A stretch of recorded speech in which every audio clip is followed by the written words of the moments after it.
दोस्तों, आज हम अपना इकोनॉमिक्स का सेकंड लेक्चर पढ़ने वाले हैं, ग्रोथ और उसके इंडिकेटर के बारे में। फर्स्ट लेक्चर हमने किया था, ठीक है, और इसमें मैंने आपको इंट्रोडक्शन करवाया था। तो इस सेकंड लेक्चर से भी बात करें ना, बहुत सारे क्वेश्चन बनते हैं। इसमें हम पढ़ते हैं नेशनल इनकम के बारे में, जीएनपी के बारे में, जीडीपी के बारे में, एनएनपी के बारे में और एनडीपी के बारे में, ठीक है। तो इस सब का अध्ययन हम करने वाले हैं। एक बात ये समझ आइए आप। तो नेशनल इनकम से स्टार्ट करते हैं।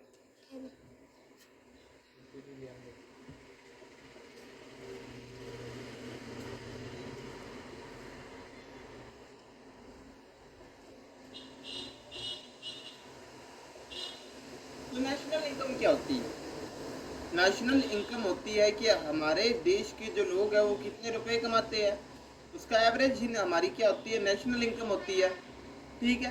तो नेशनल इनकम क्या होती है, हमारे देश के लोग कितने रुपए कमाते हैं, वो नेशनल इनकम होती है, ठीक है। तो नेशनल इनकम की बात करी जाए तो सबसे पहले नेशनल इनकम को मेजर किसने किया था, सबसे पहले इससे प्रयास किसने किया था?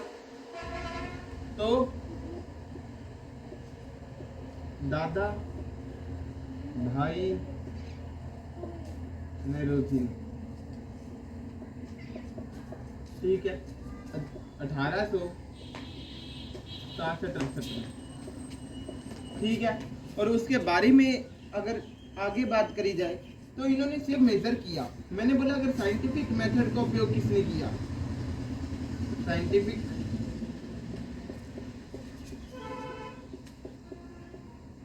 मेथड, तो वो कौन थे? वो थे V.K.R.V. राव। इसके बाद में आता है कि गवर्नमेंट ने कभी क्या कमेटी कोई बनाई? तो हाँ, गवर्नमेंट ने भी एक कमेटी बनाई थी। गवर्नमेंट ने भी एक कमेटी बनाई थी। कब बनाई थी? 1949 में बनाई थी। कमेटी का नाम क्या था? नेशनल इनकम कमेटी, ठीक है। और इसके हेड कौन थे? इसके हेड थे P.C. महल नोबिस। तो मैंने क्या बताया कि नेशनल इनकम क्या होती है कि अपने देश के जो लोग हैं, अपने राष्ट्र के जो लोग हैं, नेशन के, वो कितने रुपए कमाते हैं, ठीक है। नेशन क्या होता है? देखो, नेशन और स्टेट दोनों अलग अलग बात होती है। नेशन का मतलब है कि एक ही जैसी संस्कृति के लोग, यानी जैसे हम भारतीय है, ठीक है, तो वो होता है ये ना, जितने भी भारतीय होंगे तो अपने क्या बनाएंगे, अपने राष्ट्र बनाएंगे, अपने नेशन बनाएंगे। तो इस नेशन के लोगों की जो इनकम होगी ना, वो होगी नेशनल इनकम। यानी कोई भी भारतीय है, चाहे वो कहाँ पर भी हो, वो जितने भी रुपए कमाएगा ना, उसका जो अपने एवरेज निकालेंगे वो अपनी नेशनल इनकम होने वाली है। सबसे पहले मेजर करने का काम दादा भाई नेहरूजी ने किया 67-68 में। साइंटिफिक मेथड का उपयोग किया V.K.R.V. राव ने। और फिर गवर्नमेंट 1949 में एक कमेटी बनाती है जिसका नाम क्या होता है, नेशनल इनकम कमेटी, जिसके हेड कौन होते हैं? P.C. मैलेनोबिस। वो इसकी गणना करते हैं। तो इसके आगे हम करते हैं तो इसके आगे की अगर बात करेंगे ना बच्चों, तो आपको कुछ टर्म आनी चाहिए।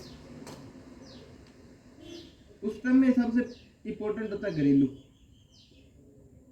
घरेलू यानी घर वाला नहीं, कि घर में जो काम करता है, कि घर की समझ हो, वैसा ही कुछ होता। तो इसमें भी कुछ वैसा ही है, थोड़ा समझना। तो घरेलू यानी कि जैसे घर की समझ हो। घर की समझ कैसे? कि मान लो आप एक राष्ट्र हो, ठीक है, आप अपनी राजनीतिक सीमा के अंदर, राजनीतिक सीमा के अंदर कोई काम करते हो ना, तो मैं बोलूँ कि आप घरेलू हो। यानी कोई भी देश अपनी राजनीतिक सीमा के अंदर कोई काम करेगा तो वो होगा घरेलू, क्योंकि अपने अर्थव्यवस्था पढ़ रहे हैं तो इसमें उत्पादन से पढ़ेंगे। तो राजनीतिक सीमा के अंदर कोई भी चीज का अपने उत्पादन करेंगे ना, वो घरेलू चीज मानी जाएगी। वो क्या मानी जाएगी? घरेलू। राजनीतिक सीमा क्या होता है? राजनीतिक सीमा का मतलब है कि इसमें हमारा हिंद महासागर भी आएगा, ठीक है, इसमें हमारा देश भी आएगा, इसमें हमारी एम्बेसी भी आएगी जो कि कहाँ पर है? जो कि विदेशों में है। इसमें मान लो हमारा एक एरोप्लेन है जो भारत से मान लो सऊदी अरेबिया जा रहा है, तो रुपए तो हमारे पास ही आएंगे ना, वो तो वो भी आएगा। इतनी बात समझ आई? दूसरा होता है घरेलू के बाद में क्या? राष्ट्र।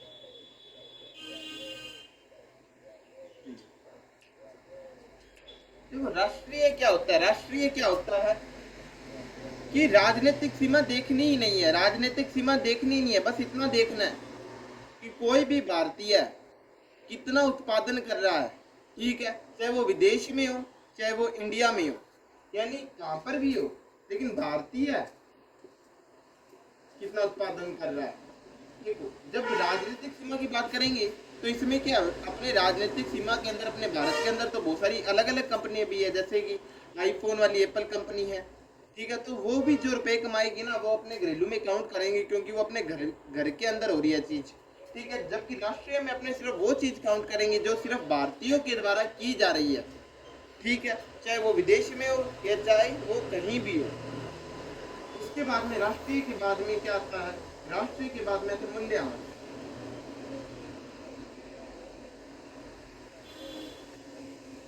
आप जानते हो, आप कोई भी चीज बनाते हो या कोई भी चीज बनती है, उसमें से कोई चीज खराब निकल जाती है तो कोई टूट जाती है, ठीक है, तो इसका मतलब क्या हुआ? मान लो आपने 10 बल्ब का उत्पादन किया, ठीक है, और उस 10 बल्ब में से 2 क्या है, एक तो खराब हो गया यानी फ्यूज था और एक टूट गया, तो इसका मतलब क्या हुआ कि असल में आपने किया तो 10 का उत्पादन, लेकिन असल में काम कितने आने वाले? 8।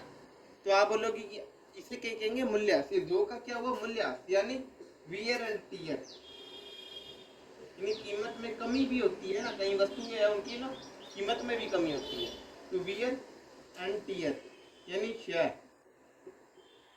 कमी, ठीक है। मूल्यह्रास के बाद में क्या आएगा? मूल्यह्रास के बाद में आता है सकल, इसे इंग्लिश में कहते हैं ग्रोस। ग्रोस का मतलब देखो, मैथमेटिक्स में अपने कहते हैं ना टोटल है, तो अर्थव्यवस्था में जब अपने बात कर रहे होते हैं ना तो वहां पे अपने ना टोटल शब्द का उपयोग नहीं करते, वहां अपने सकल शब्द का उपयोग करते हैं, यानी उपयोग करते हैं ग्रोस वर्ड का। तो ग्रोस वर्ड का मतलब क्या है कि जब उत्पादन हुआ, तो मैंने क्या बोला था कि 10 बल्ब का उत्पादन हुआ है, ठीक है, जिसमें से एक तो फ्यूज था और एक नीचे गिरकर टूट गया और बचे 8। तो आपने क्या बोला कि मैं तो जब ना काउंट करूंगा मैंने कितने रुपए कमाए, तो मैं इतना देखूंगा कि मैंने उत्पादन कितने का किया। मैंने 10 बल्ब का उत्पादन किया था, भले वो खराब हो या सही हो मुझे कोई मतलब नहीं पड़ता। यानी जब उत्पादन होगा और उसमें वो मूल्यह्रास काउंट नहीं करूंगा ना, मूल्यह्रास काउंट नहीं करूंगा, तो वो होता है सकल। उसके बाद में एक होता है शुद्ध, जिसे कहते हैं नेट। इसमें मैं मूल्यह्रास है ना, डेप्रिसिएशन जिसे कहते हैं, वो काउंट करूंगा। कि मैं बोलूंगा नहीं 2 तो बल्ब गए, मैं सिर्फ 8 को ही अपने ना उत्पादन में, देश के उत्पादन में जितने रुपए उन्हें बेचने पर आएंगे उन्हें जोड़ूंगा, तो मूल्यह्रास को काउंट करूंगा मैं, तो ये शुद्ध में आ जाता है। तो ये 5 चीजें भी आपको समझ आ गई होगी। वापस से सब बता रहा हूँ। नेशनल इनकम की बात करी मैंने। नेशनल इनकम की जब बात करते हैं, सबसे पहले मेजर करने का काम दादा भाई ने रोजी ने किया, उसके बाद में साइंटिफिक मेथड से इसे कैलकुलेट करने का काम VKRV राव ने किया। गवर्नमेंट एक कमेटी बनाती है जिसका नाम नेशनल इनकम कमेटी होता है। 1949 में ये मेजर करती है, ठीक है, और PC महलनोबिस होते हैं। ये याद रखना, एक घरेलू क्रम, एक राष्ट्रीय क्रम, एक मूल्यह्रास, एक सकल और एक शुद्ध। ये क्या होता है? घरेलू मैंने बताया कि राजनीतिक सीमा के अंदर चाहे मान लो कोई भारतीय हो या चाहे कोई विदेशी हो, कोई भी काम करेंगे और उससे जो रुपए आएंगे ना वो अपने अपने अर्थव्यवस्था में ऐड कर लेंगे। तो चाहे कोई विदेशी हो चाहे कोई भारतीय हो, कुछ ना कुछ बनाएगा, और बनाएगा तो बेचेगा, और जो रुपए आएंगे ना वो अपने जीडीपी में, यानी सॉरी घरेलू मानते हैं, यानी घर के अंदर की चीज। राष्ट्रीय क्या होता है कि अपने मान लो अपने घर का कोई बंदा अगर बाहर भी चल गया, ठीक है, तो अपने उसकी इनकम को अपने अंदर काउंट करेंगे, यानी कोई भी भारतीय है चाहे वो कहीं भी हो, अमेरिका में हो, सऊदी अरेबिया में हो, यूएई में हो, लेकिन कुछ ना कुछ रुपए कमाएगा तो उसे मैं काउंट करूंगा। उसके बाद में आता है मूल्यह्रास, वियर और टीयर। कमी होती है, मैंने बताया था 10 बल्ब है, एक तो फ्यूज निकल गया और एक नीचे गिरकर टूट गया, तो 8 ही बल्ब बचे। लेकिन ठीक है, तो ये 2 बल्ब का जो हास्य हुआ है ना, जो कमी हुई है, इसे मूल्यह्रास कहते हैं। और क्या होता है, कई चीज़ों की ना कीमत में भी कमी होती है साल दर साल। मान लो आप एक फ्रिज लाए, ठीक है, तो फ्रिज होगा ना, ठीक है, आप वापस उसे बेचने जाओगे ना तो वो कम रुपए में बिकेगा। क्यों? क्योंकि कमी होती है हर एक चीज के मूल्य में, ठीक है, तो इसे मूल्यह्रास कहते हैं, और ये माइनस करना पड़ता है, ठीक है। अगर अपने माइनस नहीं करते तो अपने बोलेंगे कि टोटल काउंट किया, मैं इसे टोटल को अर्थव्यवस्था में ग्रोस कहते हैं। और अगर मैंने काउंट किया तो मैं बोलूँ शुद्ध चीज मैंने प्राप्त की, इसे नेट कहते हैं। इतनी बात मुझे लगता है आपको समझ आ गई है। तो अब मैं आपको थोड़ा बताता हूँ कि ये काउंट कैसे कौन करता है।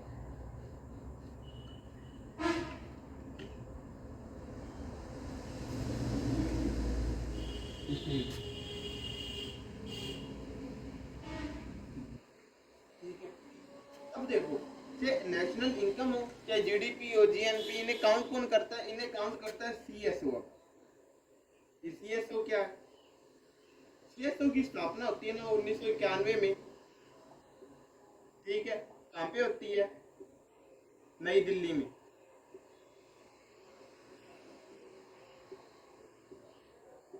इसका पूरा नाम क्या होता है? केंद्रीय यानी सेंट्रल स्टैटिस्टिक्स यानी संख्याकी।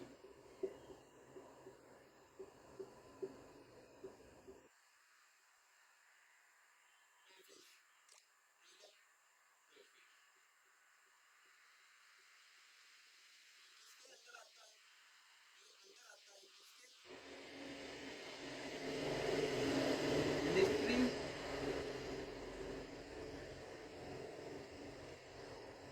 को स्टैटिस्टिक्स एंड प्रोग्राम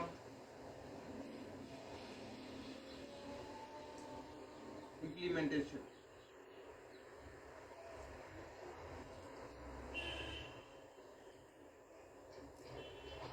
किसके अंदर आती है? Ministry of statistics and programme implementation के अंदर आती है, यानी संख्यायिकी व कार्यान्वयन मंत्रालय के अंतर्गत ये सीएसओ आता है। ये नेशनल इनकम को भी काउंट करता है, जीडीपी को भी काउंट करता है, और कई चीजों को भी काउंट करता है। तो अब देखो, अब हम शुरुआत करने वाले हैं जीडीपी के साथ, ठीक है। अब हम शुरुआत करेंगे जीडीपी के साथ, तो जीडीपी पढ़ते हैं। तो देखो, मैंने आपको बताया कि राजनीतिक क्या होता है, घरेलू क्या होता है, मैंने आपको बताया कि सकल क्या होता है, और कुछ चीजें मैं अभी आपको बताऊंगा। तो मैं सोच रहा हूँ कि जीडीपी की शुरुआत करने से पहले आपको एक और चीज बता देता हूँ जो बच गई, ताकि आपको समझने में बाद में दिक्कत नहीं आए, ठीक है।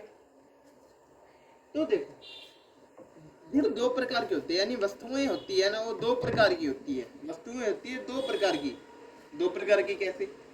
कि मान लो एक चाय स्टॉल वाला बंदा है, चाय स्टॉल वाला बंदा है, चाय बनाता है, ठीक है।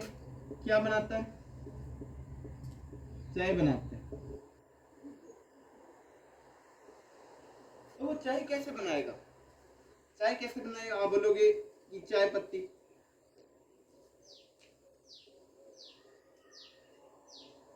ठीक है। आप बोलोगे चीनी, आप बोलोगे दूध, और किसी पानी डालना तो पानी भी डाल देगा, ठीक है। तो चाय पत्ती, चीनी, दूध, इससे वो क्या बनाएगा? चाय बनाएगा और बेचेगा, ठीक है। तो ये चाय पत्ती, ये चीनी, ये दूध, क्या बन रहा है, चाय, और ये चाय को वो बेचने वाला है, यानी चाय क्या अपना अंतिम वस्तु है, क्या है, अंतिम वस्तु है, यानी ये क्या फाइनल गुड है, ये क्या है, फाइनल गुड है। और ये इनसे चाय बनेगी, ये इसलिए कहते हैं कि मध्यवर्ती गुड है, ये मध्यवर्ती वस्तु है, तो इंटरमीडिएट गुड है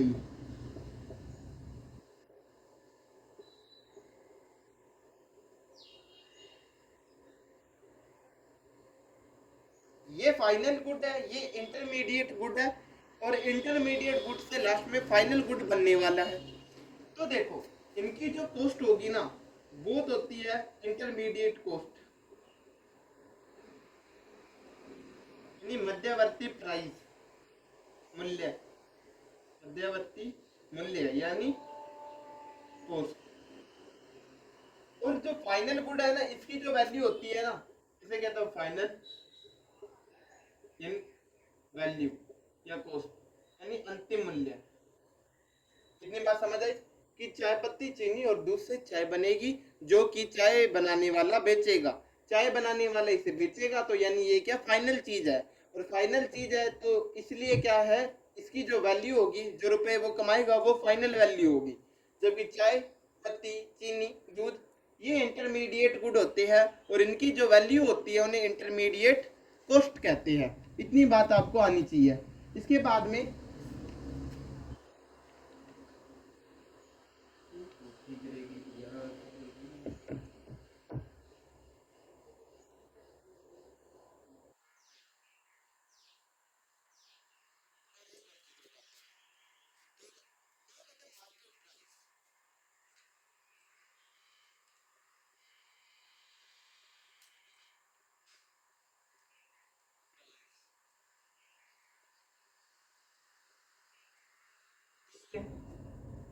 और एक होता है फैक्टर कॉस्ट।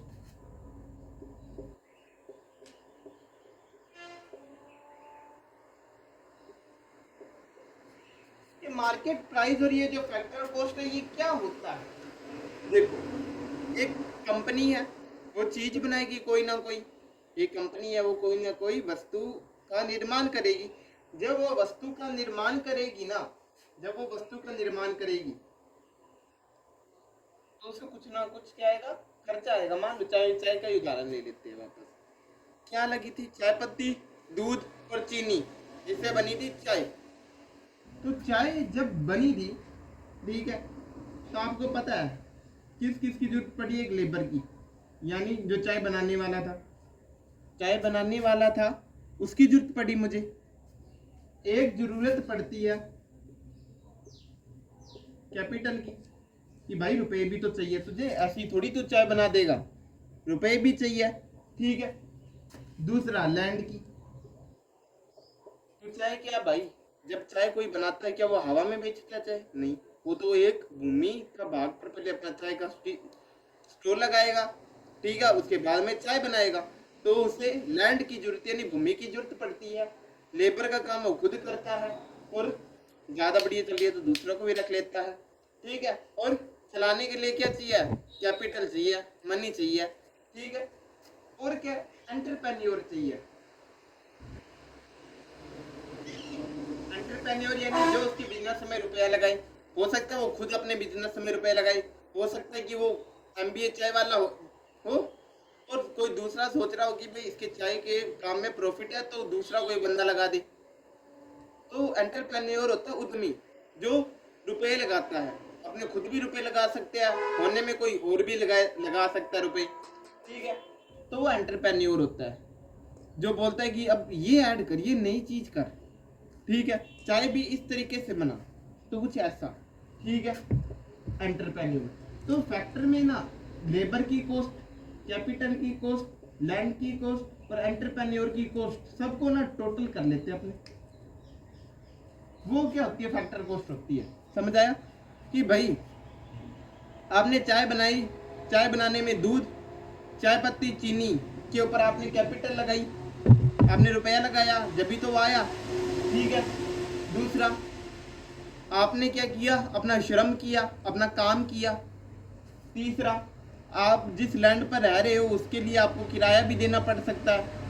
और हो सकता है कि जो आपके रुपए लगा रहा है आपके उस बिजनेस में, उससे रुपए भी देने पड़ सकते हैं आपको।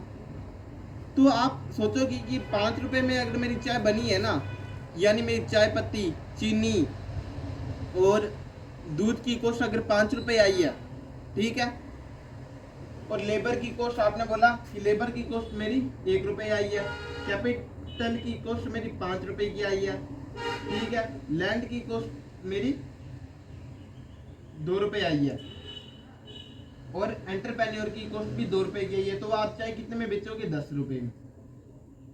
तो आप बोलोगे ये क्या फाइनल वैल्यू है, और ये 5 रुपए क्या थी? ये 5 रुपए इंटरमीडिएट वैल्यू थी। समझ आई? इतनी बात समझ आई? आ गई? ठीक है, तो आपको समझ आ गई होगी कि एक होती है इंटरमीडिएट वैल्यू, यानी मध्यवर्ती वैल्यू, कि चाय पत्ती, चीनी, दूध, इनकी जो मूल्य था ना, इनका जो प्राइस था, वो होती है इंटरमीडिएट वैल्यू। जब मैंने सोचा कि मैंने इसके ऊपर काम किया, मैंने चाय बनाई है, और मैं जिस भूमि पर चाय बना रहा हूँ ना, उसके लिए मुझे किराया भी देना पड़ेगा दुकान का, ये स्टॉल का, ठीक है। और दूसरा, कोई मेरे ऊपर रुपए लगा रहा है मेरे बिजनेस में, उसे भी प्रॉफिट का कुछ पार्ट देना पड़ेगा। तो जब मैं चाय बेचूंगा ना, 5 रुपए में नहीं बेचूंगा, मैं 10 में बेचूंगा, नॉर्मल बात है। ठीक है, इतना समझ आ गया होगा आपको। तो फैक्टर प्राइस ये होता है। तो इसके बाद में ये होता है फैक्टर कॉस्ट, ठीक है, ये होता है फैक्टर कॉस्ट। लेकिन जब आप चाय बेच रहे होगे ना, गवर्नमेंट बोले कि रुक जा रहे, 10 में बेचेगा चाय, रुक रुक, तुझे 10 में नहीं बेचनी चाहिए। गवर्नमेंट बोलेगी, वो बोलेगी मैं तो तेरे ऊपर इंटरेक्ट टैक्स और लगाऊंगी, टैक्स, ठीक है, इंटरेक्ट टैक्स लगाऊंगी, ठीक है। और हो सकता है तो सब्सिडी दे सकते हैं। सब्सिडी क्या है कि भाई छूट, रुपए में छूट, तो सब्सिडी दे सकती है। यानी मार्केट प्राइस क्या है कि आपने चाय बना ली, और चाय बनाने के बाद में आपने जब उसे मार्केट में बेचा तो वो कितने रुपए में बिकी, ठीक है, आपने मार्केट में बेचा तो कितने रुपए में बिकी, वो आप मार्केट प्राइस में ऐड कर लेते हो। क्यों? क्योंकि मान लो आपने 10 रुपए की चाय बना ली, बढ़िया, ठीक है, और उसके बाद में क्या है, 10 रुपए में जब आपने चाय बना ली तो गवर्नमेंट बोलती कि तेने चाय बनाई है, तू चाय बेचेगा तो मैं तुझसे टैक्स लूंगी इस चीज का। तो क्या लगेगा? इनडायरेक्ट टैक्स लगेगा, ठीक है। दूसरा हो सकता है कि जैसे आपको पता है ना, टमाटर क्या हुए थे, टमाटर महंगे हो गए थे, तो गवर्नमेंट ने क्या किया था? सब्सिडी दी थी। इसका मतलब क्या है कि मान लो कि 10 रुपए की चाय है, गवर्नमेंट बोलेगी यार 10 रुपए की चाय है और लोगों के पास तो इतने रुपए है ही नहीं 10 रुपए, तो सरकार बोलेगी कि 3 रुपए मैं दे दूंगी और 7, ठीक है, तुम ये चाय 7 रुपए में बेच दो, ठीक है, 3 रुपए मैं दे दूंगी और 7 रुपए में अब तुम अपनी चाय बेच दो। तो 3 रुपए क्या सब्सिडी दी। क्यों? अगर सब्सिडी देने से क्या हुआ, कोई 10 रुपए की चीज थी, मार्केट में 7 रुपए की बिकने लगी, और मान लो अगर टैक्स लगाया होता तो वो 1 रुपए, मान लो 1 रुपए टैक्स होता तो 11 रुपए में बिकती, तो मार्केट का प्राइस बढ़ जाता। इसलिए फैक्टर वैल्यू में अपने इनडायरेक्ट टैक्स को ऐड करते हैं और सब्सिडी को माइनस करते हैं। इतना समझ आ गया होगा आपको, ठीक है। तो अब पढ़ेंगे जीडीपी। आपको मैंने बेसिक सब बता दिया, टाइम आ चुका है, ठीक है, जीडीपी पढ़ने का।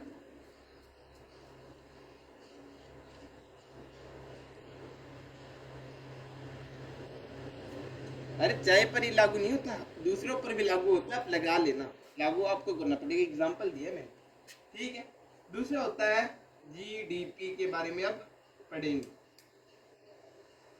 वरना भी ये जीडीपी क्या होता है? ग्रोस डोमेस्टिक प्रोडक्ट, ठीक है, यानी सकल घरेलू उत्पाद। अभी सकल घरेलू उत्पाद क्या होता है? मैंने आपको बताया, ठीक है, कि ऐसा प्रोडक्शन, ऐसा प्रोडक्ट जो कि कहाँ पे बनेगा, ऐसा प्रोडक्ट जो कि बनेगा डोमेस्टिक यानी घर के अंदर, ऐसा प्रोडक्ट जो कि घर के अंदर बनेगा, यानी कोई अंग्रेज बनाए या कोई हिंदुस्तानी बनाए कोई फर्क नहीं पड़ता, लेकिन अपने देश के अंदर बनता है, ठीक है। और मैं उसमें मूल्य आपको काउंट नहीं कर रहा, यानी ग्रोस ले रहा हूँ, मूल्य आपको काउंट नहीं कर रहा, यानी ऐसा प्रोडक्ट जो कि घर के अंदर बनेगा और मैं उसमें मूल्य आपको काउंट नहीं कर रहा हूँ, ऐसे उत्पाद को सकल घरेलू उत्पाद कहेंगे। तो देखो क्या मैंने बताया कि ऐसा प्रोडक्ट जो देश के अंदर बनी, ठीक है, चाहे उसे कोई भी बनाई, विदेशी कंपनी हो या इंडियन कंपनी हो, और वो देश के अंदर बना रही है और उसमें मूल्य आपको काउंट नहीं किया जा रहा है, तो ऐसे उत्पादन को जीडीपी कहते हैं। समझ आ गई होगी आपको ये बात। तो इस पॉइंट के रूप में लिखता हूँ मैं कि देश की राजनीतिक सीमा के अंदर, यानी हमारे देश का जल क्षेत्र भी इसमें आएगा, हमारे देश का भौगोलिक क्षेत्र भी इसमें आएगा, और क्या आएगा, और हमारी एम्बेसी भी इसके अंदर ही आएगी, हमारा एरोप्लेन गया है कहाँ पर, उसके जो रुपये वो भी अपने पास ही आएंगे। तो राजनीतिक सीमा,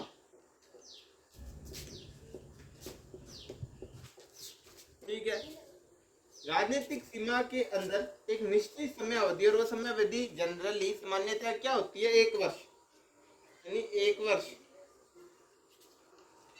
में जो उत्पादित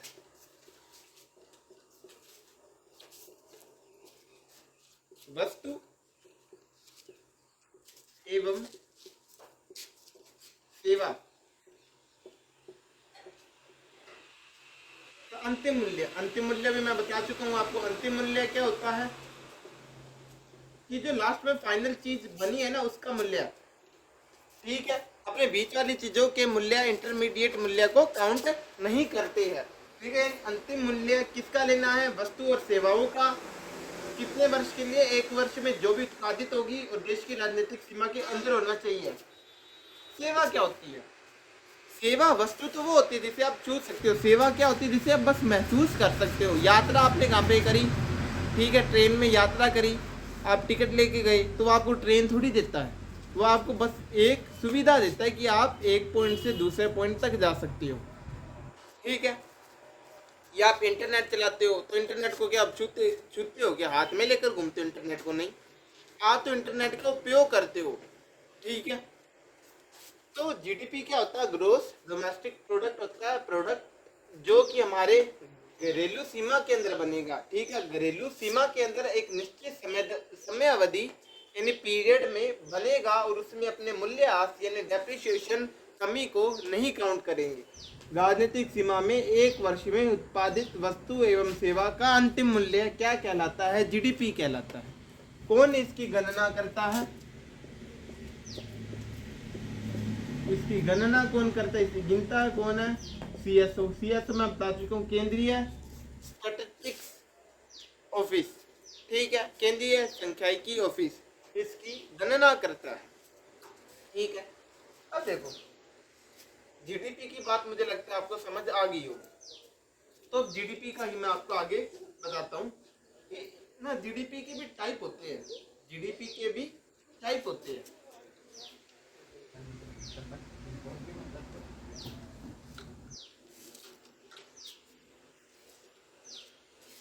ठीक है, type of GDP, types of GDP, इसे भरना, टाइप्स ऑफ जीडीपी। तो जीडीपी के टाइप की पहली बात करी जाए ना, तो एक होता है नॉमिनल,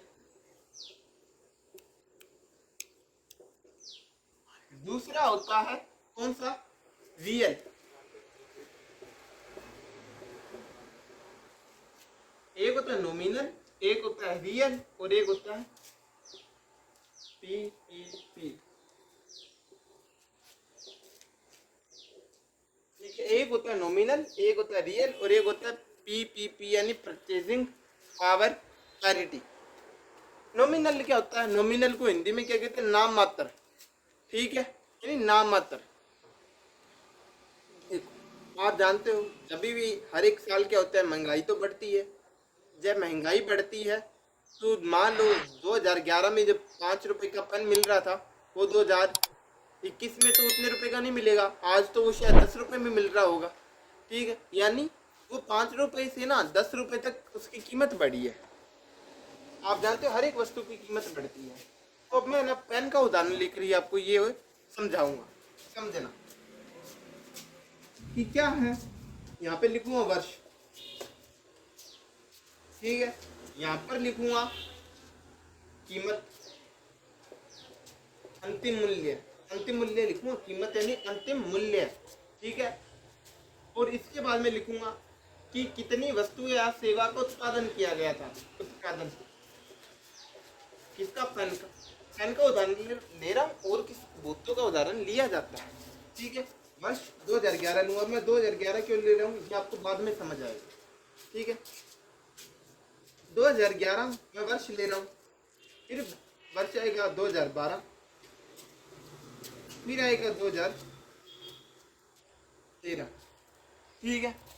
तो आपने बोला एक पेन था और उसकी कीमत थी 5 रुपये 2011 में। वही पेन बाद में 6 रुपये का हो गया 2012 में, और वही पेन 2013 में कितने रुपए का हो गया? 8 रुपये का हो गया, ठीक है। और क्या हुआ था जब 2011 में ना उस पेन का पता है कितना उत्पादन किया गया था? उस पेन के वो 20 पेन उत्पादन किए गए थे। कितने? 20 पेनों का उत्पादन किया गया था, जबकि 2012 में ही सिर्फ 18 पेन का हुआ और 2013 में सिर्फ 15 पेन का हुआ, ठीक है। इतनी बात समझ आई आपको? तो मैंने क्या बोला है, जीडीपी क्या होती है कि जितनी भी वस्तुओं का उत्पादन किया गया है ना, उनकी कीमत। एक पेन 5 रुपए का है तो 20 पेन कितने के होंगे? आप बोलोगे एक पेन अगर 5 रुपए का है ना तो 20 पेन 100 रुपए के होंगे, 100 रुपए के, ठीक है। जब एक पेन 6 रुपए का है और 18 पेन की है तो कितने के होंगे? 114 रुपए की। नहीं 114 नहीं, सॉरी,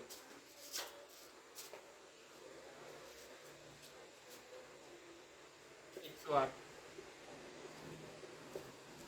तो जब एक पेन 8 रुपए का है और आपने 15 पेन का उत्पादन किया है तो 120 रुपए। इतनी बात समझ आई? अब क्या मैंने आपको बताया था जीडीपी क्या होती है कि जो भी आपने उत्पादन किया है ना उसकी कीमत, जो भी आपने उत्पादन किया है उसकी कीमत। आपने 20 पेन का उत्पादन किया, 18 का किया और 15 का किया। जब 20 पेन का किया था तब एक पेन 5 रुपए का था, जब 18 पेन का किया तो एक पेन 6 रुपए का था, और जब 15 पेन का उत्पादन किया तो एक पेन 8 रुपए का। तो सबकी कीमत निकाली। अब आप बोलोगे कि हर एक बार ना देखो रुपए बढ़ रहे हैं, 8 रुपए बढ़े, ठीक है।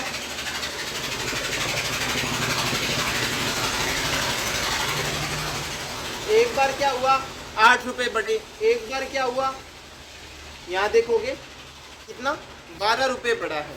तो आप बोलोगे जीडीपी तो बढ़ती जा रही है लगातार, जीडीपी तो बढ़ती जा रही है। देखो पहले 100 रुपए, फिर 108, फिर 120, तो जीडीपी बढ़ती गई।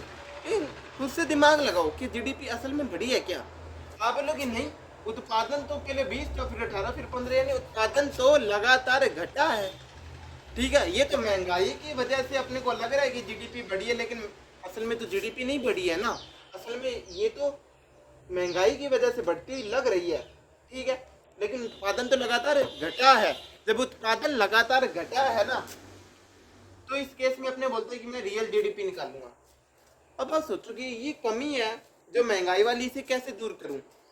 तो आप बोलोगे कि अपने एक ऐसा ईयर मान लेते हैं, अपने एक ऐसा वर्ष मान लेते हैं जिसके आधार पर अपने ना वस्तु की कीमत तय कर देते हैं कि रुपए है ना, तो वही पेन है वो इतने रुपए का ही हर एक साल बेचा जाएगा, तो कितना उत्पादन हुआ। तो आप बोलोगे कि हमारा आधार वर्ष क्या है? रियल में क्या करते हैं, एक आधार वर्ष मान लेते हैं, बेस ईयर मान लेते हैं, जिसके आधार पर कैलकुलेशन करते हैं। अपना आधार वर्ष क्या? 2011, ठीक है, 2011 है। तो मैंने बोला कि अब ना एक पेन 2011 के रुपए 2011 के हिसाब से माना जाएगा। ठीक है, तो देखो जब 20 पेन का उत्पादन हुआ और वो 5 रुपए का था तो कितना 100 रुपये आया। और जब जब अपने जानते जब एक 18 पेन का उत्पादन हुआ था जब 6 रुपए का था, लेकिन मैंने तो 18 वर्ष क्या 2011 फिक्स कर रखा है, तो आप बोलोगे 18 इंटू 5 कितना आएगा 90। ठीक है, और जब आपने 15 पेन का उत्पादन किया, ठीक है, तो आप बोलोगे 15 इंटू 5 यानी 75। तो आपको पता असलियत पता लगी कि भाई मेरी जीडीपी तो लगातार असल में घटती जा रही थी। मेरी जीडीपी तो असल में लगातार घटती जा रही थी, 100 से 90, 90 से 75।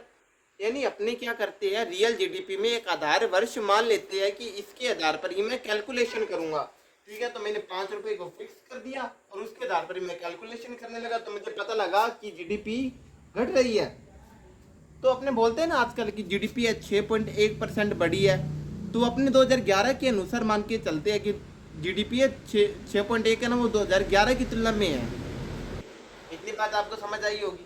ठीक है, और उसके बाद में इतना आपको समझ आया कि हमारा आधार वर्ष क्या है।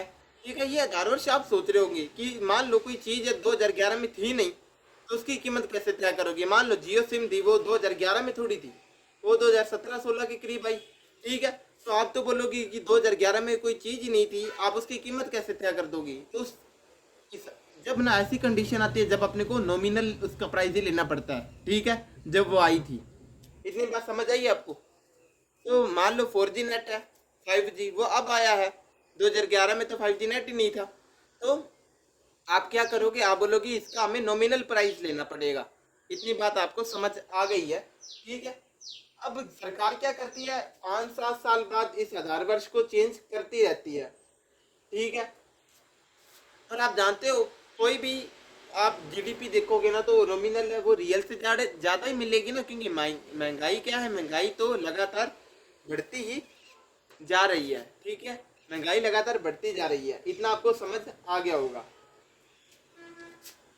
उसके बाद में आपने क्या देखा कि नॉमिनल है वो हमेशा ज्यादा हो रही है रियल से। क्यों? क्योंकि नॉमिनल में अपने इन्फ्लेशन को काउंट कर रही है, अपने ने कोई आधार वर्ष नहीं माना है, तो इसलिए इसे कहते हैं कि ये क्या है, करंट प्राइस पर है, करंट प्राइस पर, यानी चालू रुपये पर इसका ना किया जाता है। मैंने बताया ना 2011-12 के हिसाब से इसका कैलकुलेशन किया जाता है, तो ये करंट प्राइस पर होती है, वर्तमान प्राइस पर इसकी गणना करी जाती है, इसलिए इसे नॉमिनल कहते हैं, नामात्र की कहते हैं, क्योंकि असल में ये अपने को सही परिप्रेक्ष्य नहीं बताती है।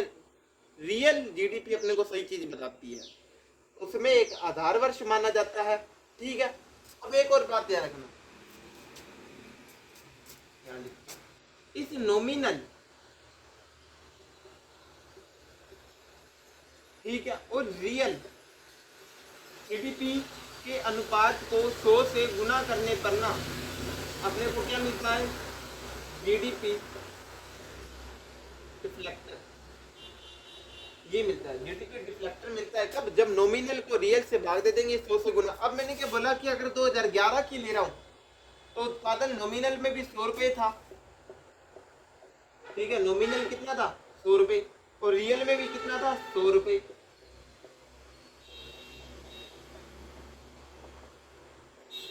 तो कितना आया 100%। यानी जब अपने बात करते हैं ना बेस ईयर पर, तो ना जो अपनी नॉमिनल जीडीपी थी वही अपनी रियल जीडीपी होगी, यानी बेस ईयर पर दोनों चीजें हमेशा बराबर रहती है।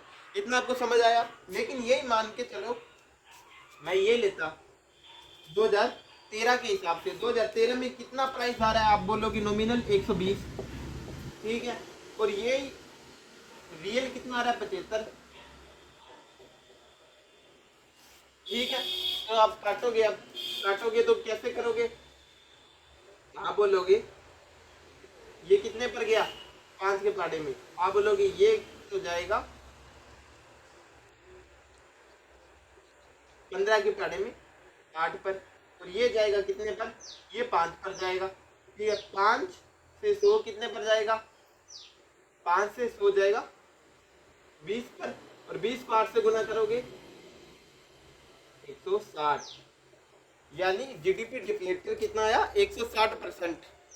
तो इतनी बात मुझे लगता है आपको समझ आ गई होगी। जीडीपी डिफ्लेक्टर क्या होता है कि नॉमिनल प्राइस था उसे रियल प्राइस से मैं भाग दूंगा और 100 से गुना करूंगा तो मुझे जीडीपी डिफ्लेक्टर मिलेगा। ठीक है, आधार वर्ष जब होगा जब अपने को नॉमिनल और रियल की वैल्यू बराबर मिलती है, इसलिए जीडीपी डिफ्लेक्टर हमेशा 100% आएगा। ठीक है, रियल जीडीपी में अपने आधार वर्ष मानते हैं। ठीक है, और उसमें अपने को रियल परिप्रेक्ष्य मिलता है। ठीक है, और जबकि नॉमिनल में अपने करंट प्राइस को लेकर चलते हैं। ठीक है, चालू रुपयों को लेकर चलते हैं, वर्तमान रुपये को लेकर चलते हैं, इसमें महंगाई को काउंट करती है। लेकिन महंगाई को काउंट नहीं करना चाहिए, ये बात आपको समझ आ रही होगी। ठीक है, अब अपने जीडीपी याद क्यों करते हैं? जीडीपी ना देखो, जीडीपी से अपने को पता लग, जीडीपी ना जब अपनी ज़्यादा हो रही होती है ना तो विदेशी कंपनियों को पता लगता है यार इसके यहाँ पे तो काम बहुत है। ठीक है, तो वो अपना वो क्या करेगी, उसे पता है जीडीपी बहुत है, नहीं मार्केट बहुत बड़ा है इस देश का, तो वो अपनी यहाँ पे कंपनियां खोलेगी और हमारे देश के लोगों को लेबर मिलेगा। ठीक है, हमारे देश के लोगों को वो लेबर के रूप में रखेंगे तो अपने देश के लोगों को एम्प्लॉयमेंट मिलेगा। ठीक है, तो इससे अनएम्प्लॉयमेंट घटेगी, तो इसलिए इससे फायदा होता है जीडीपी से। हालांकि रुपया है वो तो विदेशी कंपनी अपने देश में ही ले जाएगी, है ना। अब आती है पीपीपी।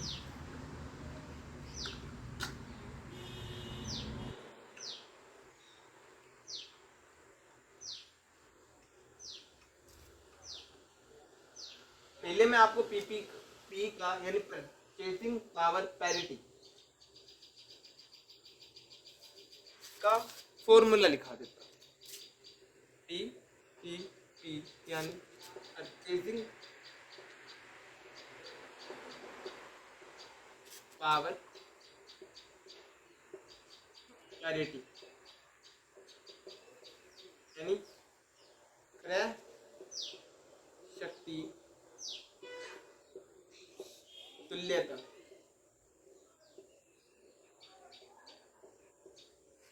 क्रय शक्ति तुल्यता नाम से समझ आएगा, क्रय यानी खरीदना, खरीदने की शक्ति की तुलना, खरीदने की शक्ति की तुलना।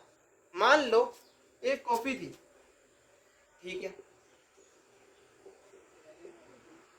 कॉफी अमेरिका में वो कॉफी कितने की मिल रही है? अमेरिका में अगर कोई बंदा खरीदने जाता है तो वो कॉफी मिल रही है 70 रुपए की। ठीक है, जबकि इंडिया में वो कॉफी कितने की मिलेगी? 10 रुपए की। तो आप क्या करोगे, दोनों की तुलना, और तुलना कैसे करते हैं? दो चीजों की तुलना कैसे करते हैं? दोनों को भाग दे देते हैं। तो आप बोलोगे 70/10, ठीक है, आप बोलोगे 7। यानी अगर ना कोई बंदा भारत में 1 रुपया कमा रहा है और अमेरिका में 7 रुपये कमा रहा है ना, तो दोनों का जो लाइफस्टाइल होगा वो सेम होगा। कैसे?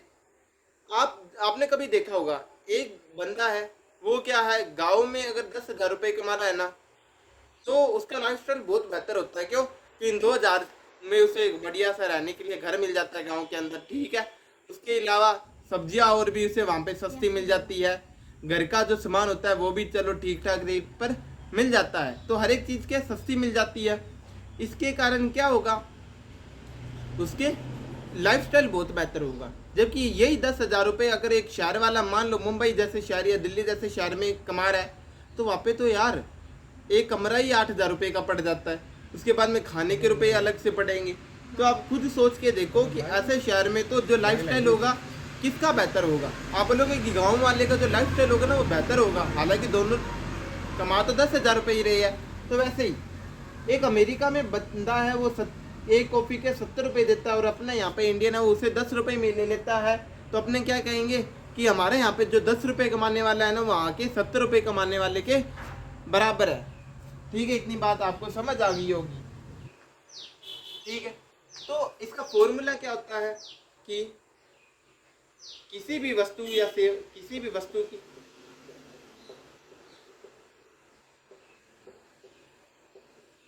करेंसी एक में वैल्यू, यानी जैसे कॉफी की कितने 70 रुपये में हो रही थी, ठीक है। और फिर किसी भी वस्तु की करेंसी दो में वैल्यू का अनुपाती क्या होता है, का अनुपाती क्रय शक्ति तुल्यता होता है। इसका उपयोग तुलना करने में किया जाता है कि अगर मैं कोई चीज खरीदना चाहूँ, ठीक है, तो मैं ज्यादा कहाँ खरीद सकता हूँ, सबसे ज्यादा कहाँ पे आप खरीद सकते हो, तो चाइना। सेकंड नंबर पर कौन आएगा, सेकंड नंबर पर कौन आने वाला है, अमेरिका। अमेरिका की देखो, अमेरिका की जो रियल जीडीपी होंगे ना, वो हमेशा उसके बराबर ही रहने वाले पीपीपी के, ठीक है, क्योंकि वहां पे तो जितना बंदा कमाएगा उतने लगा लेगा, ठीक है। और दूसरा तीसरे नंबर पर आता है इंडिया, तो ये आपको नाम पता लग गई, ठीक है। लगभग अपने पीपीपी देखें ना तो ये 20-25 के आसपास रहती है, यानी अगर एक बंदा अमेरिका में ना 25 क्या है, अब एक बंदा अमेरिका में $1 यानी 80 रुपये कमा रहा है ना, तो और वो इंडिया में क्या है, इंडिया में एक बंदा है वो 25 रुपये कमा रहा है, ठीक है। तो दोनों लगभग क्या है, दोनों का जो लाइफ स्टाइल होगा वो लगभग बराबर होगा, ठीक है। ये बात आपको समझ आ गई होगी कि एक बंदा अगर अमेरिका में $1 कमा रहा है और एक बंदा इंडिया में 25 रुपये कमा रहा है, तो दोनों है वो बराबर होंगे। अब ऐसा मत सोचो कि $1 है वो 25 रुपये के बराबर हो रहा है, इतना मत सोचो। आप सोचो कि $1 में कितने रुपए आते हैं, 80, ठीक है। तो 80 रुपये आते हैं ना, तो आप बोलोगी कि एक बंदा अमेरिका में 80 रुपये कमा रहा है और एक बंदा इंडिया में 25 रुपये कमा रहा है और दोनों का लाइफ स्टाइल बराबर है। इतनी बात आपको समझ आनी चाहिए, ठीक है। तो ये होती है क्रय शक्ति तुल्यता, ठीक है। ये समझ मुझे लगता है आपको आ गई हो।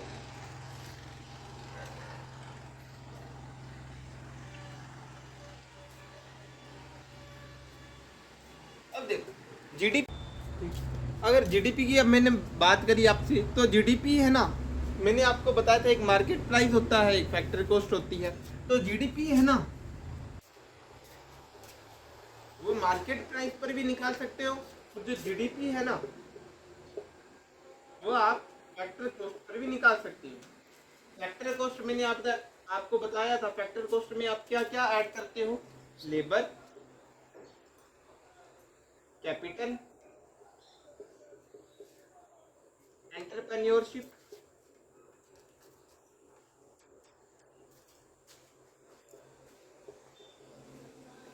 और लैंड, ठीक है।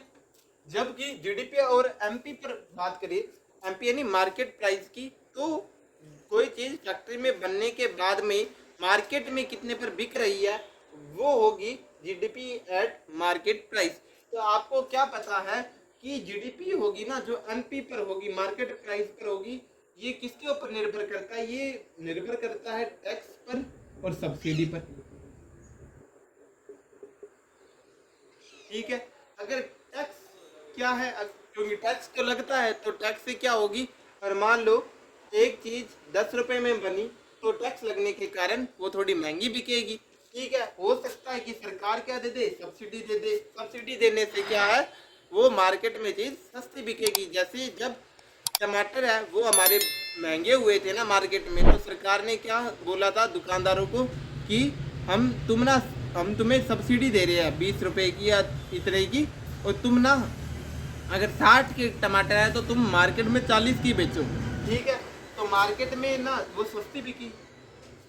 तो आपको किसका ध्यान रहता है, आपको तो मार्केट प्राइस का ध्यान रहता है ना।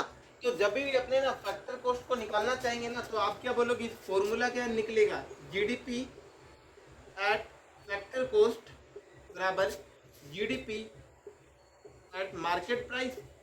आप बोलोगे कि टैक्स को तो घटाना पड़ेगा और सब्सिडी को जोड़ना पड़ेगा, इससे आपको क्या मिलेगा, जीडीपी एट फैक्टर कॉस्ट मिलेगा। जीडीपी एट फैक्टर कॉस्ट क्यों निकालते हैं, क्योंकि ये भी अपने को क्या है, ये अपने को इकोनॉमी का रियल परिप्रेक्ष्य देगा, ठीक है, रियल करैक्टर बताएगा अपने को। तो फैक्टर कॉस्ट पर अपने जीडीपी को हम याद करना पसंद करते हैं, ठीक है। इसका फॉर्मूला क्या है कि जीडीपी एट मार्केट कॉस्ट में से टैक्स को घटा दो और सब्सिडी को जोड़ दो। तो मुझे लगता है ये बात भी आपको समझ आ गई होगी। अब जीडीपी को कैलकुलेट कैसे करते हैं,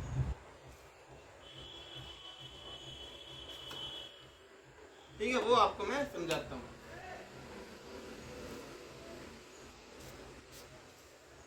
ठीक है, हाउ टू कैलकुलेट जीडीपी। तो जीडीपी को ना कैलकुलेट करने के 3 तरीके होते हैं। कितने तरीके होते हैं? 3। पहला तरीका होता है उसे कहते हैं एक्सपेंडिचर मेथड।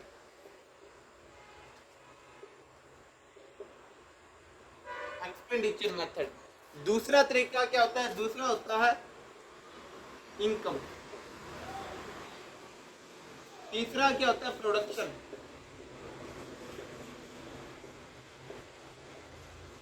ठीक है। एक्सपेंडिचर मेथड यानी खर्च। एक्सपेंडिचर क्या होता है? खर्च। ठीक है।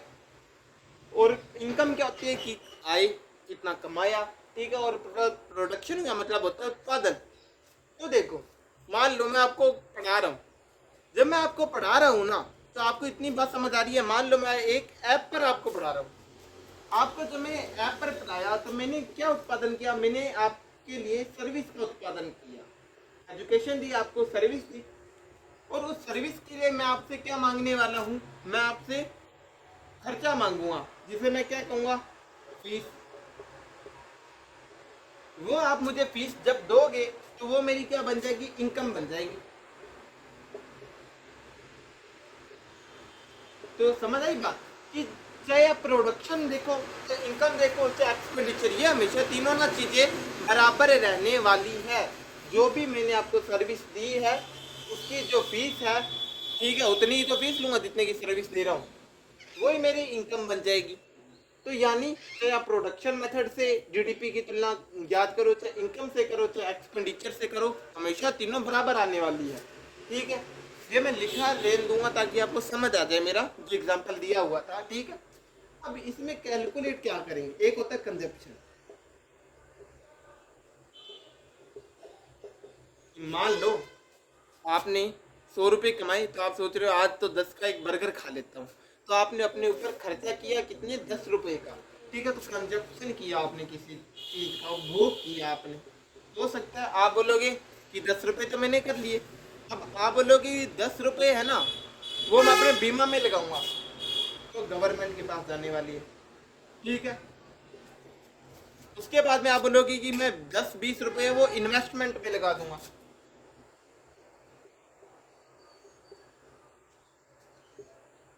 और आप बोलोगे कि अब मैं कोई चीज खरीदूंगा या बेचूंगा, यानी नेट एक्सपोर्ट करूंगा। नेट एक्सपोर्ट क्या होता है?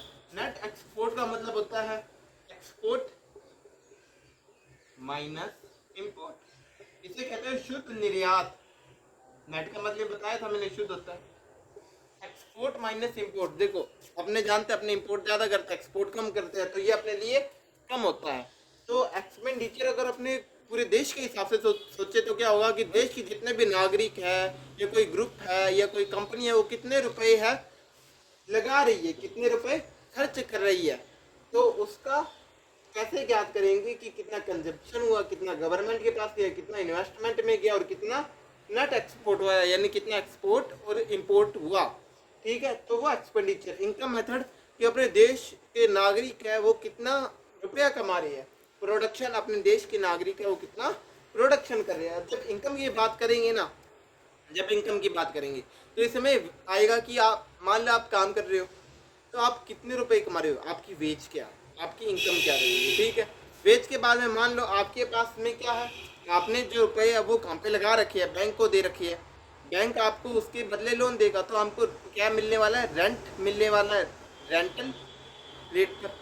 ठीक है। उसके बाद में मान लो आपने कोई बिजनेस, यानी मान लो कोई आपने ऐप खोल रखा है, ठीक है, टीचिंग ऐप। ठीक है। उस टीचिंग ऐप का आपको क्या मिलेगा? प्रॉफिट मिलेगा, रुपए आएंगे, तो वो भी इनकम में काउंट हो जाता है। ठीक है। तो इसमें क्या काउंट होता है? इसमें होता है वेज, वेजस प्लस। वेजस के बाद में इसमें क्या काउंट होने वाला है? वेजस के बाद में रेंटल रेट ऑन कैपिटल। उसके बाद में कोई मान लो चीज आपने खरीद रखी है, या आपने मान लो आपके कहीं के पास खेत होता है, तो खेत क्या करता है? खेत वो किसी और किसान को दे देते हैं, और वो किसान है वो बदले में आपको पता है कि किराया देता है वहां का। ठीक है। तो फर्म का प्रॉफिट। इतनी बात समझ आ रही हो? प्रोडक्शन क्या होता है, मैंने बताया था कि एक अंतिम मूल्य होता है, एक इंटरमीडिएट मूल्य होता है। तो अंतिम मूल्य में से इंटरमीडिएट को माइनस कर दो तो वो सब प्रोडक्शन में आएगा, यानी लेबर, ठीक, कैपिटल को हटा दो बस, लेबर, एंटरप्रेन्योर, उसके बाद में लैंड। तो फाइनल वैल्यू में से घटा दो आप इंटरमीडिएट,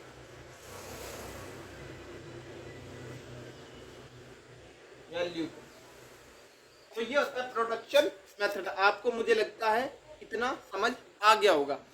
अब देखो, इतनी बात याद रखना कि दोनों है ना ये उल्टे हैं। आप पता है उल्टे कैसे, ये इनपुट पे है, ये इनपुट बेस होता है, जबकि प्रोडक्शन मतलब आउटपुट बेस होता है। आउटपुट इनपुट आप बोलोगे कैसे, तो मैं बताऊंगा ऐसे। ऐसे कैसे आप बोलोगे, मैंने कुछ ना कुछ खाया पिया, या मैंने गवर्नमेंट को रुपए दिए, मैंने काम पे इन्वेस्टमेंट करी, या मैंने क्या किया, एक्सपोर्ट इंपोर्ट में किया, यानी मैंने क्या काम पे, मैंने रुपए को इनपुट किया, मैंने रुपए को कहाँ ना कहाँ ढाला है। इनपुट यानी अंदर डालना, मैंने कहाँ पे रुपया लगाया है। जबकि प्रोडक्शन क्या करोगे, प्रोडक्शन में आप बोलोगे कि जब मैंने चाय बनाई थी वो 5 रुपए में बनी, लेकिन असल में क्या हुआ, मेरा लैंड और लेबर और वो सब मैं काउंट करूँगा, तो जो मेरी इंटरमीडिएट थी मैं उसे हटाऊंगा, मैं देखूँ कि मेरे पास कितना रुपया आ रहा है, आउटपुट कितना आ रहा है। तो आउटपुट, ये प्रोडक्शन होता है, ये आउटपुट के ऊपर काम करता है कि कितना मुझे फायदा हो रहा है, कितना बार आ रहा है। जबकि एक्सपेंडिचर है वो इनपुट देखता है कि मैंने कितना रुपया लगाया है। तो इतनी बात आपको समझ आ गई होगी कि 3 मेथड होते हैं, एक्सपेंडिचर, इनकम और प्रोडक्शन। ठीक है, उदाहरण मैंने दिया था कि मैं आपको सर्विस दे रहा हूँ, उसके बदले में फीस लूंगा और इसकी वही मेरी इनकम होगी। एक्सपेंडिचर याद करना है तो consumption, government, investment, export. Income याद करना है तो वेज, रेंटल रेट और फर्म प्रॉफिट। और प्रोडक्शन याद करना है तो फाइनल वैल्यू में से इंटरमीडिएट वैल्यू को घटा देना। इसी के साथ जीडीपी का पार्ट तो पूरा हुआ। अब जीडीपी के बाद में देखो,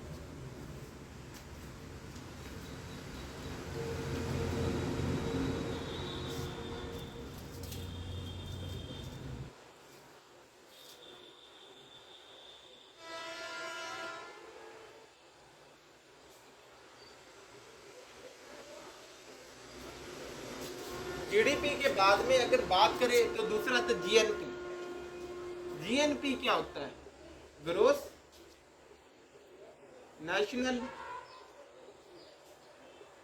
प्रोडक्ट, हिंदी में भी लिख देता हूं, सकल, ठीक है। नेशनल यानी, बोलो बोलो जल्दी बोलो, राष्ट्रीय उत्पाद,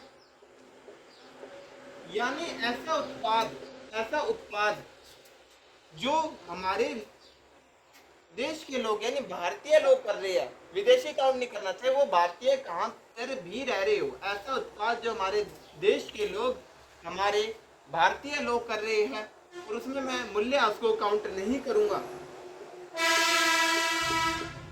तो वो ग्रोस नेशनल प्रोडक्ट आएगा।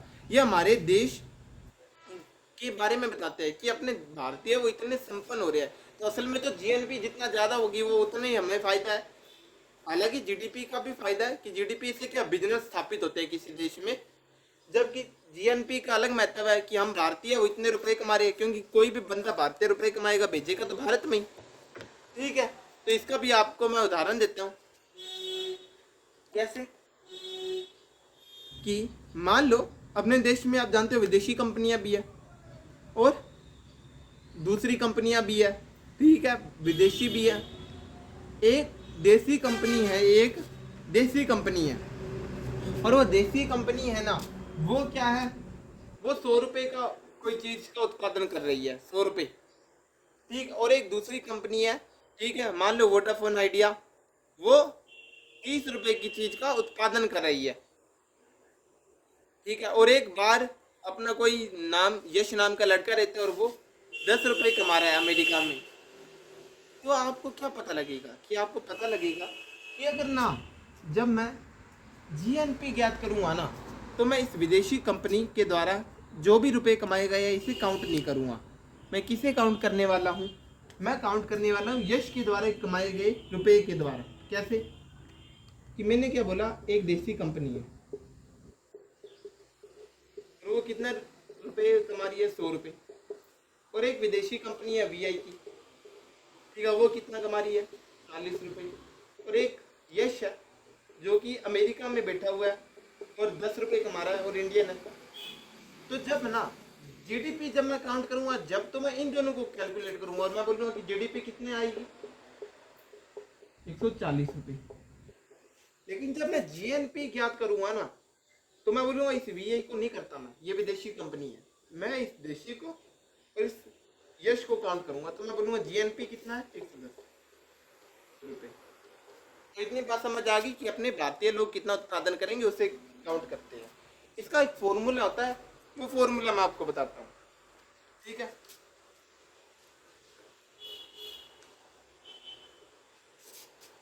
फॉर्मूला क्या है इसका? तो इसका फॉर्मूला होता है, GNP का फॉर्मूला क्या होता है कि GDP, ठीक है, GNP का फॉर्मूला क्या होता है कि GDP में आप क्या करोगे, net income from abroad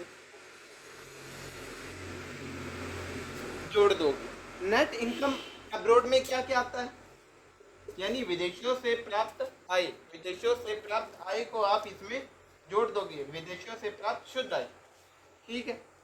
GNP आपको निकालना है तो आप क्या करोगे, GDP में नेट इनकम फ्रॉम अब्रॉड को आप जोड़ दोगे। आप क्या जानते हो कि इसमें क्या आएगा, एक प्राइवेट रेमिटेंस आएगा।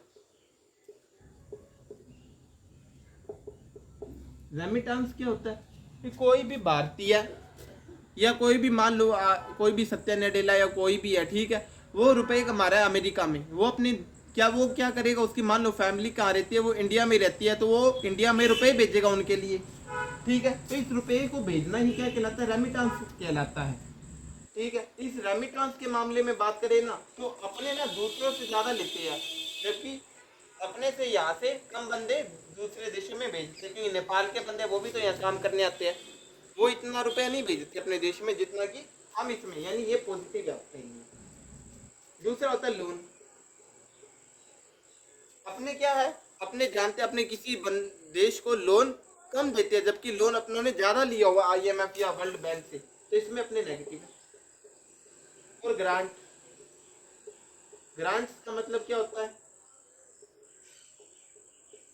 ग्रांट्स का मतलब होता है तोहफे, ठीक है। तो अपने ग्रांट्स या कोई कितना, ग्रांट्स में भी अपने पॉजिटिव है।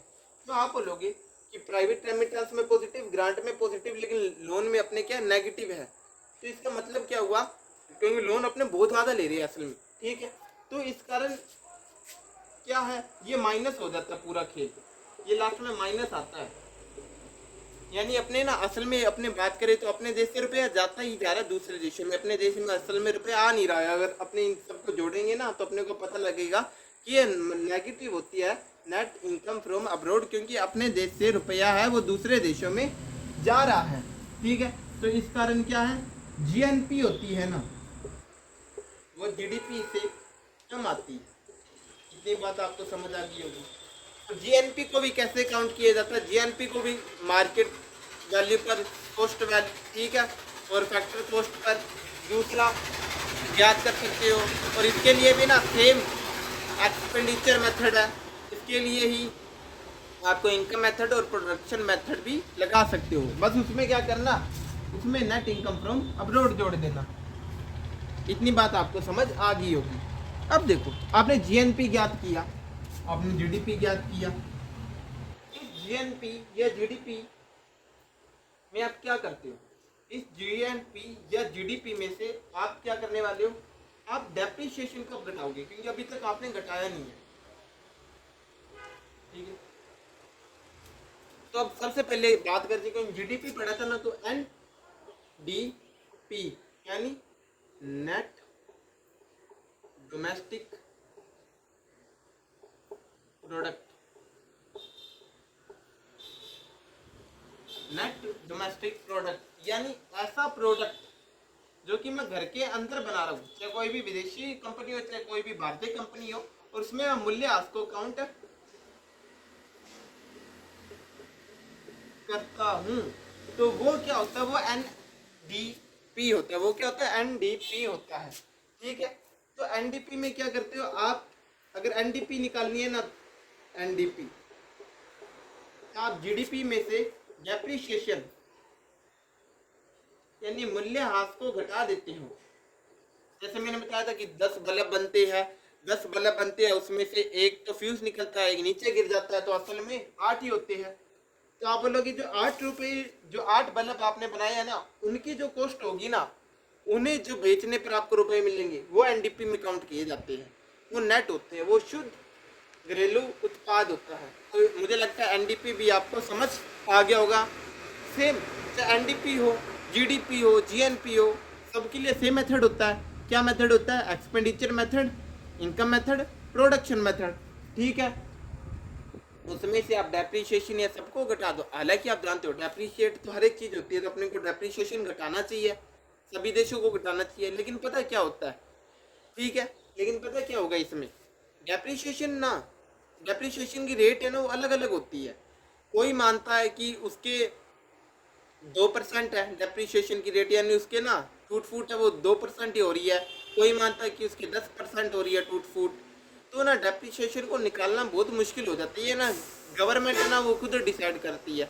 तो अपने डेप्रीशिएशन की रियल वैल्यू तो कभी भी नहीं निकाल सकते। मान लो एक घर है, घर में एक पंखा है, ठीक है, और एक घर है, घर है वो पुराना हो रहा है, ठीक है, 1 साल वो पुराना हो रहा है, और दूसरा जो उसका पंखा है वो भी पुराना हो रहा है। अब पंखा है उसकी डेप्रीशिएशन की रेट अलग होगी, ठीक है, वो घर है उसकी डेप्रीशिएशन की रेट अलग होगी, लेकिन वो घर के साथ ही, घर के अंदर ही तो है पंखा जुड़ा हुआ। तो इसलिए आप पूरे घर को जब काउंट करोगे ना, तो आप डेप्रीशिएशन की रेट निकाल नहीं पाओगे सही से। इसलिए क्या है, GDP को निकालना आसान होता है, NDP को निकालना मुश्किल हो जाता है, क्योंकि डेप्रीशिएशन की रेट है गवर्नमेंट डिसाइड करती है, हर एक देश की अलग अलग होती है। आपको इतनी बात समझ आ गई होगी। उसके बाद में क्या आता है, उसके बाद में आता है NNP। ठीक है, ये होता है नेट नेशनल प्रोडक्ट, यानी ऐसा प्रोडक्ट जो कि भारतीय बनाएंगे, जो कि भारतीय बनाएंगे, उसमें मैं मूल्यह्रास को काउंट करूंगा, तो वो मेरा NNP हो जाता है। ठीक है, वो मेरा NNP हो जाता है। कैसे निकलेगा, ठीक है, ये कैसे निकलेगा NNP, कि GDP में से आपको क्या घटाना है, GDP में से आपको घटाना है डेप्रिसिएशन, और जोड़ना है नेट इनकम फ्रॉम ब्रोड। ठीक है, तो आपको पता लगा होगा कि NNP क्या होता है, GDP में से डेप्रिसिएशन को घटा दो। इतना पर तो आप जानते हो क्या होता है, GNP होता है। तो GDP में से आप डेप्रिसिएशन को घटा दो, ठीक है, और उसमें नेट इनकम फ्रॉम अब्रॉड जोड़ दो, तो अपने को क्या मिलता है, NNP मिलता है। और जो ये NNP होता है ना, यही अपनी क्या होती है, नेशनल इनकम होती है। क्या होती है, नेशनल इनकम होती है। क्या होती है, NNP GDP में से डेप्रिसिएशन को घटा दो और उसमें नेट इनकम फ्रॉम अब्रॉड जोड़ दो, तो यही अपनी नेशनल इनकम होती है, कि अपने भारतीय लोग कितना रुपया कमा रहे हैं डेप्रिसिएशन के बावजूद। ठीक है, अब मान लो इस NNP से भी आप क्या ज्ञात कर सकते हो, इस NNP से भी आप एक चीज और निकाल सकते हो, वो क्या होती है, प्रति व्यक्ति आय।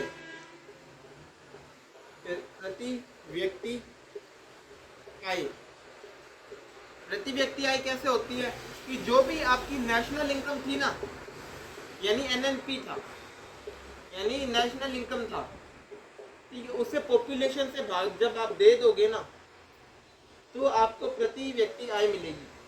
तो देखो मैंने आपको क्या बताया, एक NDP होता है, एक एनएनपी होता है। जब आप जीडीपी में से मूल्यह्रास को घटाओगे तो एनडीपी मिलेगा, और जब आप क्या करोगे, आप जीएनपी में से मूल्यह्रास को घटाओगे ना, तो अपने को एनएनपी मिलेगा।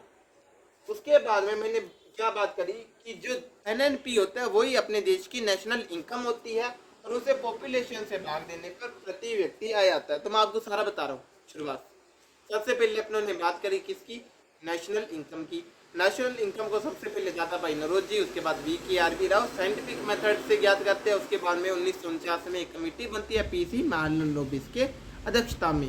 ठीक है, कौन काम करता है ये, सेंट्रल स्टैटिस्टिक्स ऑफिस करता है ये काम, न्यू दिल्ली में इसका मुख्यालय है, और ministry of statistics and programme implementation के ये अंडर आती है। उसके बाद में अपनों ने बात करी कि जीडीपी क्या होता है, जीएनपी क्या होता है, ठीक है, एनएनपी क्या होता है, और जीएन और एनडीपी क्या होता है। जीडीपी मैंने बताया कि 3 मेथड होते हैं ज्ञात करने के, एक्सपेंडिचर, इनकम और प्रोडक्शन। सभी को इसी मेथड से ज्ञात कर लो कि क्योंकि जीडीपी में से कुछ घटाना है कुछ बढ़ाना है। जीडीपी ज्ञात कर लो, उसमें से कुछ घटाओ कुछ बढ़ाओ। जीडीपी होती है वो मार्केट प्राइस पर भी निकल सकती है, वो आपकी फैक्टर कॉस्ट पर भी निकल सकती है। अपने फैक्टर कॉस्ट पर निकालेंगे क्योंकि फैक्टर कॉस्ट पर क्या है अपने को रियल बात पता लगेगी। ठीक है, उसके बाद में अपनों ने बात करी क्या कि नॉमिनल होती है, एक पीपीपी होती है, और एक होती है क्या, एक होती है रियल जीडीपी। ठीक है, जब आप नॉमिनल को रियल से भाग देकर 100 से गुना करते हो तो जीडीपी डिफ्लेटर मिलता है आपको। उसके बाद में मैंने बात करी जीएनपी। जीएनपी क्या होता है कि जीडीपी में से आप क्या करोगे, डेप्रिसिएशन को नेट इनकम फ्रॉम अब्रॉड को जोड़ दोगी, और ये नेट इनकम फ्रॉम अब्रॉड है, इसमें रेमिटेंस आ जाते हैं, लोन आ जाते हैं, ग्रांट आ जाते हैं। ठीक है, तो कुल मिलाकर ये हमारे लिए नेगेटिव रहती है क्योंकि ये अपने लोन बहुत ज़्यादा ले लेते हैं, तो इसका नेगेटिव होता है। इसलिए जीएनपी है वो जीडीपी से हमेशा कम आती है। उसके बाद में अगर आप जीडीपी में से डेप्रिसिएशन मूल्यह्रास को घटाओगे तो आपको एनडीपी मिलेगा, और अगर आप जीएनपी में से मूल्यह्रास को घटाओगे तो आपको क्या मिलेगा, तो आपको एनएनपी मिलेगा। ये एनएनपी ही नेशनल इनकम होती है। इस नेशनल इनकम को पॉपुलेशन से भाग देने पर अपने को प्रति व्यक्ति आय मिलती है। तो मैंने देखो आपको 2 मिनटों में रिवीजन करवा दिया है। ठीक है, इसी के साथ आज का ये लेक्चर है, ये ग्रोथ इंडिकेटर ये पूरा होता है, और इसके अलावा ना आपको कुछ और पढ़ने की ज़रूरत नहीं है, इसी से आपके सारे क्वेश्चन बन जाएंगे। तो लाइक और सब्सक्राइब करना इस मेहनत के लिए। Thank you.